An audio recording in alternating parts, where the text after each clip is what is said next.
Expresso 1898, vindo aqui depois de um dia agitado para o Vasco.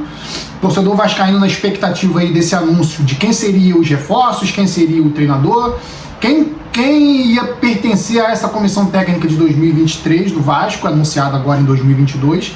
Então essa apresentação, essa coletiva aí do Paulo Brax trouxe muita expectativa para a torcida do Vasco, mas o que foi confirmado apenas foi a comissão técnica do Vasco, que será composta pelo diretor técnico Abel Braga, anunciada pelo Brax, o Maurício Barbieri, treinador que será o comandante do Vasco em 2023, de 41 anos, que virá junto com Cláudio Maldonado, seu auxiliar. Então o Paulo Brax, entre outras coisas, revelou apenas que o Vasco tem jogadores já contratados, já provavelmente com contratos aí prestes a ser assinado, já com tudo definido, só falta realmente o anúncio, a assinatura e o anúncio, mas de definido mesmo só, até agora, a comissão técnica, que será composta, como eu falei, Abel Braga e Barbieri. A partir daí, uma ordem natural do que os clubes costumam fazer, e o Vasco, como um clube empresa agora, como SAF, vai se adequar, que é primeiro técnico, depois jogadores. Apesar de que a torcida já sabe que o modelo da 777 não foi feito a partir do Barbieri, nem muito menos do Abel. O modelo que a 777 quer implementar no Vasco é um modelo que ela definiu, e o Barbieri ali, segundo o que eu entendi pela coletiva do Brax, foi um técnico que se enquadrou, por já vir de um modelo de SAF do Red Bull Bragantino, que é um técnico também que gosta de botar a equipe jogando para frente, e para mim esse foi um dos principais pontos aí para o Barbieri ter sido escolhido. Além do que também a oportunidade de mercado. O Barbieri saiu do Red Bull Bragantino, não era um técnico que estava empregado, facilitou um pouco os trâmites aí para a 777 e o Paulo Brax contratarem o Barbieri, que veio por sugestão do Abel Braga. O Abel Braga teve participação, segundo mesmo o Paulo Brax falou na coletiva, teve participação na escolha do Barbieri. A minha opinião a respeito do Barbieri, não era o que eu esperava. Entre os técnicos que eu imaginava para o Vasco, se falou de muitos nomes, o Galhardo, se falou até do louco Bielsa, se falou do Cuca, se falou até de tirar um técnico que o Vasco gostaria de ter de outro clube, já que o Vasco agora é um clube que tem dinheiro, um clube que está com as suas finanças em dia, mas o Barbieri realmente ele não estava em nenhuma lista de vascaíno. Tenho certeza que nenhum vascaíno queria o Barbieri como técnico. O Barbieri que tem uma passagem aí, a última, pelo Red Bull Bragantino de 2 anos e 2 meses, ele fez bons trabalhos nesses anos, né? Anos de bons trabalhos no Red Bull Bragantino, chegou a uma final do Sul-Americana, mas ainda para muitos ainda é considerado um técnico inexperiente. Barbieri que começou sua carreira como técnico no Flamengo ainda em 2017, e a torcida do Flamengo eu conheço bem, muitos, inclusive aqui do Rio de Janeiro, diziam que ele era um estagiário, que ele fazia muita coisa ali que ninguém entendia, e o clube muito menos, o time em campo não funcionava, era chamado de estagiário e não conseguia fazer o time jogar.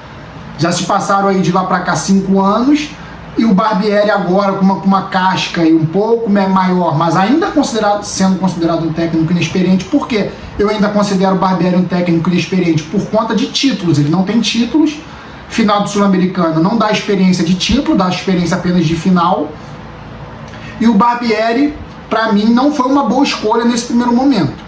Mas, como eu falei, eu não vou julgar, não vou falar que vai ser uma merda, vai ser tudo ruim, não vou falar, porque tem que dar tempo pro cara trabalhar.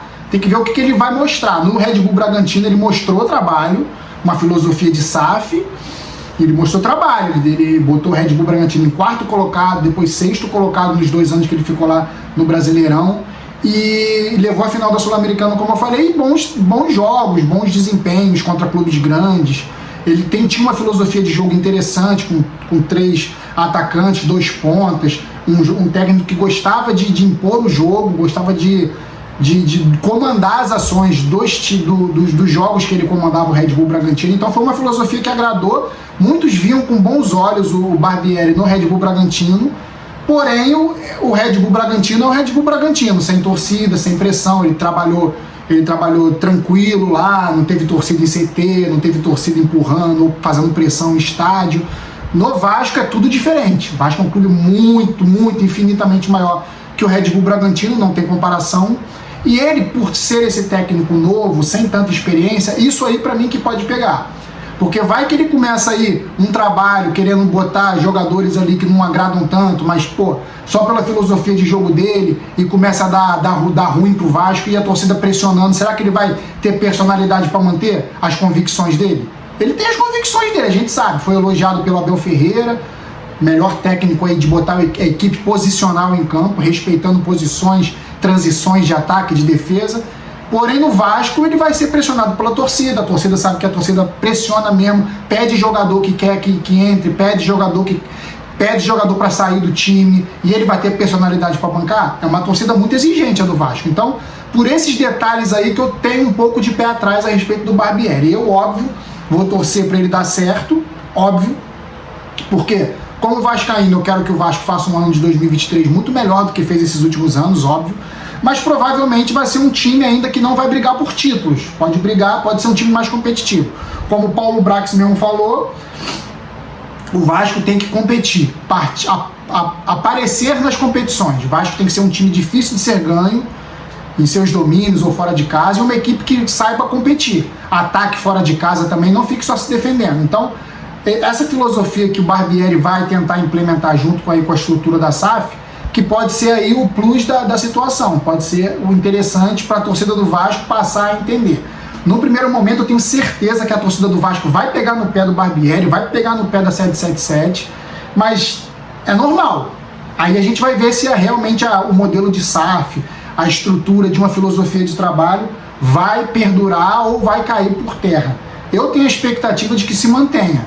Já que contratou o Barbieri, não gostaria que fosse, mas já que foi, que se mantenha o trabalho até o fim. E sobre reforços, é o que eu costumo falar aqui. Os dois reforços que o Vasco não anuncia, mas já está fechado, é o Pedro Raul e o Júnior Urso. Esses dois já estão definidos, são os dois jogadores que o Paulo Brax não anunciou hoje, mas vai anunciar nos próximos dias, eu tenho certeza. Mas precisa de muito mais gente. Ele foi perguntado sobre quais posições o Vasco está procurando, principalmente jogadores. Ele falou que todas as posições. E é isso. O Vasco precisa de jogadores em todas as posições. Está perdendo um monte de atleta aí do último ano, desse ano, na verdade, que não terminou. Está perdendo um monte de atleta saindo por fim de contrato, por dispensa mesmo. E o Vasco vai ter que contratar em todas as posições. Vai ter que buscar os pontas que o Barbieri gosta de trabalhar. O Teran seria uma boa. O Rato seria uma boa também, que é do Atlético Goianiense, agora está sem clube, está negociando também. Esses pontas aí que o Vasco vai ter que ter a sabedoria de entregar para o Barbieri. É o que eu falei, o Barbieri vai ter, tenho certeza que o Barbieri vai ter o que ele precisa. Agora vamos ver se ele vai conseguir desenvolver. Entre outras coisas aqui que o Brax falou que eu destaco, é que ele falando a respeito do que foi planejado para o Vasco para 2023, ele entrou, claro, com a SAF, o Vasco era um caos, ele teve que organizar de ponta a ponta, quase que 100% do departamento de futebol do Vasco ele teve que reformular, porque era uma bagunça. Então é uma das coisas que o Paulo Brax conseguiu resolver. Ele também, entre outras coisas, falou que quer ter o elenco pronto, 80-90% pronto só em abril. Então quer dizer, o Carioca vai ser um laboratório, não tem jeito, o Vasco não vai brigar para conquistar o Campeonato Carioca. Já vai começar as 3 primeiras rodadas com o time reserva, sub-20, sub-23, porque o Vasco vai fazer uma excursão nos Estados Unidos, onde vai enfrentar o River Plate. Então, certíssimo, o planejamento do Vasco até agora, para 2023, está certo. Barbieri, como eu falei, não era o que eu queria, mas vamos apoiar aí para ver se vai dar certo. Entre outras coisas que ele falou. Ele falou sobre o Josh Wander ter dito que o Vasco não vai jogar mais com orçamento inferior ao do Flamengo. Ele disse que o Vasco...